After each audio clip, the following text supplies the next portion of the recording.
Panca ayah 4 anak tewas di Jagakarsa. Pengangguran, main burung saat istri kerja, nunggak kontrakan. Keempat anak Panca Darmansyah ditemukan tewas di kontrakan di Jagakarsa, Jakarta Selatan.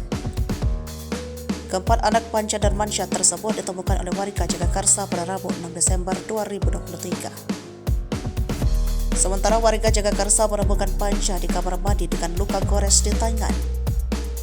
Dikutip dari Tribun Jakarta, Ketua RT setempat bernama Yakob mengungkapkan Panca sudah berbulan-bulan tidak membayar biaya sewa rumah kontrakan ditempati. Karena sudah 6 bulan belum dibayar, ini kontrakan baru 3 bulan dia bayar, ungkapnya. Menurut Yakob, Panca sebelumnya adalah seorang sopir.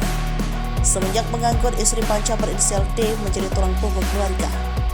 Tadinya supir, sekarang nganggur. Kalau istrinya kerja tapi nggak tahu di mana, ujar Yakob. Selama istrinya bekerja, Panca diduga kerap menghabiskan waktu bermain burung. Pasalnya di depan rumah kontrakan pelaku terdapat beberapa kandang burung.